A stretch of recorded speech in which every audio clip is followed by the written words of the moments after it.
नाबालिग की हत्या का हुआ खुलासा, एक महिला सहित 3 अभियुक्त गिरफ्तार।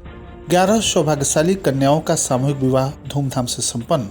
राष्ट्रीय आय एवं योग्यता आधारित छात्रवृत्ति परीक्षा का परिणाम घोषित। विश्व मलेरिया दिवस के अवसर पर मुख्य चिकित्साधिकारी कार्यालय सभागार में गोष्ठी का हुआ आयोजन। साखूपात चौर में लगी आग से क्षति का लेखपाल ने किया आकलन। और शराबी पति से विवाद के बाद संदिग्ध हालत में पत्नी की मौत।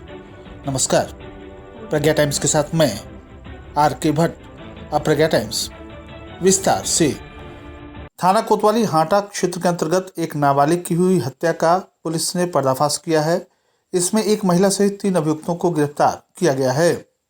पुलिस अधीक्षक कुशीनगर धवल जायसवाल के निर्देशन तथा अपर पुलिस अधीक्षक कुशीनगर अभिनव त्यागी के पर्यवेक्षण, क्षेत्राधिकारी कस्या कुंदन कुमार सिंह के नेतृत्व में अपराध एवं अपराधियों के विरुद्ध चलाए जा रहे अभियान के क्रम में थाना कोतवाली हाटा पुलिस के द्वारा पगरा मोड़ के पास से थाना स्थानीय पर पंजीकृत नाबालिग की हत्या संबंधित घटना का सफल अनावरण करते हुए 2 अभियुक्तों धर्मसागर पुत्र राम मूर्त साकिन सकरौली थाना कोतवाली हाटा जनपद कुशीनगर, मुकेश पुत्र गौरी शंकर निवासी सकरौली थाना कोतवाली हाटा जनपद कुशीनगर तथा एक अन्य महिला अभियुक्ता को गिरफ्तार कर अग्रिम विधिक कार्रवाई की गई।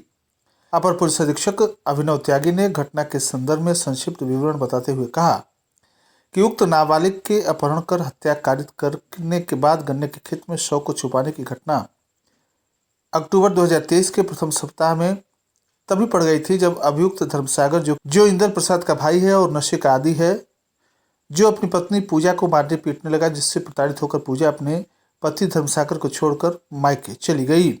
पति पत्नी का बीच बचाव करते हुए वादी इंद्र प्रसाद ने धर्मसागर की दोनों बेटियों को उसकी पत्नी पूजा को सुपुर्द करा दिया तथा दोनों लड़कियां अपनी मां के साथ ननिहाल में रहने लगीं। इस बात का दोष अभियुक्त धर्मसागर अपने भाई इंद्र प्रसाद को देने लगा तथा इसी बीच धर्मसागर का संबंध उसके भाई कौशल की पत्नी से हो गया। मृतक ने घर में धर्मसागर और कौशल की पत्नी गुड़िया को आपत्तिजनक स्थिति में देख लिया था।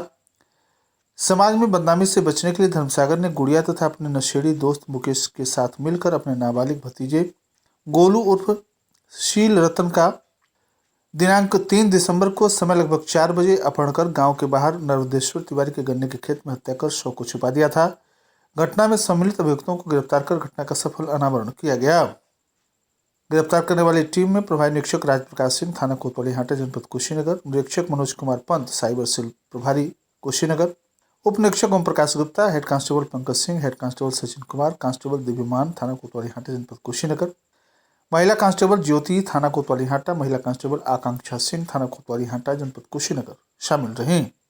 पूर्व निर्धारित कार्यक्रम के अनुसार 26 अप्रैल 2024 दिन शुक्रवार को पटौना जटहा रोड के बुढ़िया माई मैरिज लॉन के परिसर में सामूहिक विवाह का आयोजन किया गया, जिसमें सभी लड़कियों की शादी की गई। इस कार्यक्रम में मुख्य आयोजक, सामूहिक विवाह के संचालक तथा संरक्षक कुशीनगर जनपद पटौना के वरिष्ठ समाज सेवी दीप नारायण अग्रवाल तथा सामूहिक विवाह कार्यक्रम के मुख्य व्यवस्थापक पूर्वांचल किसान यूनियन के राष्ट्रीय अध्यक्ष पप्पू पांडे रहे।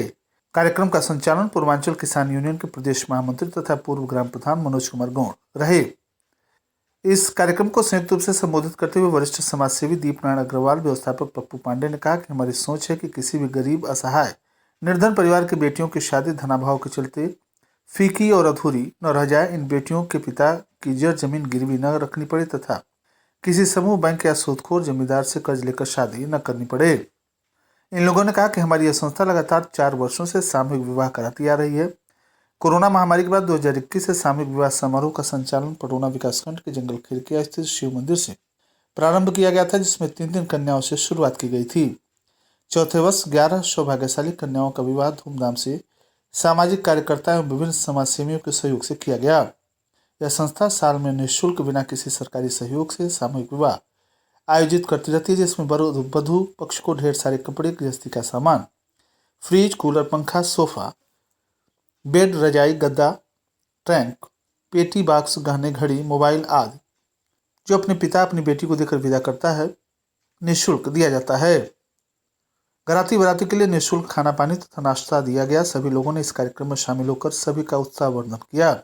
इस अवसर पर मुख्य अतिथि के रूप में राज्यसभा सांसद कुंवर आर.पी.एन. सिंह, पटौना सदर विधायक मनीष जायसवाल, पिंजरापोल गौशाला के उपाध्यक्ष प्रदीप गोयल उपस्थित रहे। इस अवसर पर मुख्य रूप से बुढ़िया माई सेवा समिति के अध्यक्ष एवं व्यवस्थापक शिवाजी जायसवाल, पूर्वांचल किसान यूनियन के प्रदेश उपाध्यक्ष शैलेश प्रताप सिंह, पूर्व ग्राम प्रधान जंगल बिशनपुरा, राम विजय यादव, ग्राम प्रधान जामवंत यादव, कुमकुम तिवारी, रोशनी चौधरी, जावेद आलम, चंदन पांडे, महेंद्र यादव, अजय कुशवाहा, MU खान, अम्बित चौहान, परवेज आलम, अख्तर अली आदि मौजूद रहे।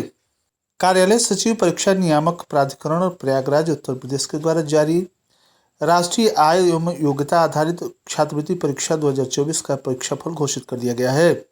उक्त परीक्षा में कंपोजिट विद्यालय पकड़ी बांगर विकासखंड रामकोला कुशीनगर के 6 बच्चे सफल हुए हैं, जिसमें 5 छात्राएं तथा 1 छात्र शामिल है। छात्राओं में तमन्ना खातून पुत्री तैयब अली, अंजलि पुत्री राजेश भारती, श्वेता पुत्री जयप्रकाश, काजल पुत्री नंदलाल, प्रिया पुत्री संजय तथा छात्रों में आदित्य पुत्र सुनील शामिल हैं।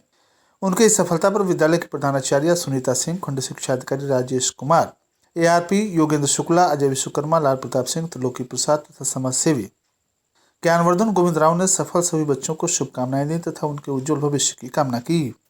विश्व मलेरिया दिवस के अवसर पर मुख्य चिकित्सा अधिकारी कार्यालय सभागार में गुरुवार की देर शाम गोष्ठी का आयोजन किया गया। गोष्ठी को संबोधित करते हुए मुख्य चिकित्सा अधिकारी डॉक्टर सुरेश पटारिया ने कहा कि मलेरिया के खिलाफ लड़ाई लड़ने में हमें तेजी लाना होगा ताकि वर्ष 2027 तक मलेरिया का उन्मूलन हो सके। उन्होंने कहा कि वर्ष 2027 तक मलेरिया के उन्मूलन के लिए लड़ाई में जन समुदाय की भागीदारी को बढ़ाना होगा तथा जांच और जागरूकता भी बढ़ानी होगी। सीएमओ ने बताया कि मलेरिया बीमारी संक्रमित मादा एनाफिलीज मच्छर के काटने से होती है। मच्छर के काटने के 13वें या 14वें दिन में इसके लक्षण सामने आते हैं। सीएमओ ने बताया कि वर्ष 2024 में अब तक बुखार से पीड़ित 29,095 रोगियों की मलेरिया की जांच कराई गई। इसमें से 2 रोगी मलेरिया धनात्मक मिले। दोनों मलेरिया रोगियों का उपचार किया गया। कसिया तहसील क्षेत्र के साखोपार चौर में विद्युत के शॉर्ट सर्किट से लगी आग से गेहूं की पकी फसल जलकर राख हो गई थी। शुक्रवार को प्रशासन के निर्देश पर हल्का लेखपाल ने आग से हुई क्षति का आकलन किया। गुरुवार के दिन में 11 बजे बिजली के तार आपस में टकरा जाने से विद्युत स्पार्किंग से निकली आग की चिंगारी नीचे गिरी और गेहूं के खेत में आग लग गई। तेज हवा के कारण आग फायर ब्रिगेड के पहुंचते पहुंचते चंद मिनटों में दर्जनों एकड़ खेत को अपने चपेट में ले लिया तथा खेत में खड़ी गेहूं की फसल जलकर राख हो गई। सूचना पर शुक्रवार को तहसील प्रशासन की तरफ से हल्का लेखपाल सुरेश गुप्ता गांव में पहुंचे तथा ग्राम प्रधान प्रतिनिधि कुशल प्रताप नारायण सिंह एडवोकेट के साथ आगजनी से हुए नुकसान का जायजा लिया तथा कहा कि रिपोर्ट प्रशासन को भेजी जाएगी तथा पीड़ितों को सरकार से नियमानुसार अहैतुक सहायता दिलाई जाएगी। इस अवसर पर त्रिपुरेश प्रताप सिंह, राघव मदेशिया, रामकृपाल यादव, रामनीति गौड़, संजय सिंह गुड्डू, धर्मेंद्र चौहान, पलटन चौहान, शर्मा प्रसाद, मणिकंचन चौबे सहित ग्रामीण मौजूद रहे। मदनपुर सुकरौली में शराबी पति से विवाद के बाद संदिग्ध हालत में पत्नी की मौत हो गई। पोस्टमार्टम रिपोर्ट में हैंगिंग की पुष्टि नहीं हुई तो विसरा सुरक्षित कर लिया गया। पुलिस जांच में जुटी हुई है। बताया जाता है कि छोटे मुसहर नशे का आदी है। उसकी पत्नी गीता 45 वर्ष रिश्तेदारी में गई हुई थी। घर में गेहूं छोटे ने बेच दिया था। गीता लौटी तो गेहूं बेचने पर नाराजगी जताई। दोनों में विवाद हुआ। छोटे का 16 वर्षीय पुत्र रवि किसी शादी समारोह में मजदूरी करने गया था। उसने बताया कि आधी रात में पिता ने फोन करके उसे बताया कि उसकी मां गीता की मौत हो गई है। पिता अक्सर शराब पीकर विवाद करते थे। छोटे का कहना है कि गीता झोपड़ी में गमछे का फंदा बनाकर लटक गई थी। छोटे ने अभी स्वीकार किया कि उसने फंदा काटकर गीता को नीचे उतारा। तब तक उसकी मौत हो चुकी थी। पुलिस ने शव को फंदे से गमछे को कब्जे में लेकर आवश्यक कार्रवाई के बाद शव पोस्टमार्टम के लिए भेजा था। पुलिस मौके पर पहुंची। उस समय मृतका का पति नशे में था। पोस्टमार्टम रिपोर्ट में हैंगिंग की पुष्टि नहीं होने के बाद विसरा सुरक्षित कर लिया गया है। पुलिस कई अन्य बिंदुओं पर भी जांच कर रही है। इंस्पेक्टर नीरज कुमार राय ने बताया कि प्रथम दृष्टया आत्महत्या का मामला प्रतीत हो रहा है। इसके पहले भी वह 2 बार आत्महत्या की कोशिश कर चुकी थी। पुलिस जांच कर रही है। और अंत में सुर्खियां एक बार फिर। नाबालिग की हत्या का हुआ खुलासा, 1 महिला सहित 3 अभियुक्त गिरफ्तार। 11 सौभाग्यशाली कन्याओं का सामूहिक विवाह धूमधाम से संपन्न। राष्ट्रीय आय एवं योग्यता आधारित छात्रवृत्ति परीक्षा का परिणाम घोषित। विश्व मलेरिया दिवस के अवसर पर मुख्य चिकित्सा अधिकारी कार्यालय सभागार में गोष्ठी का हुआ आयोजन। साखोपार चौर में लगी आग से हुई क्षति का लेखपाल ने किया आकलन। और शराबी पति से विवाद के बाद संदिग्ध हालत में पत्नी की मौत। इसी के साथ प्रज्ञा टाइम्स का ये अंक यहीं समाप्त हुआ। नमस्कार।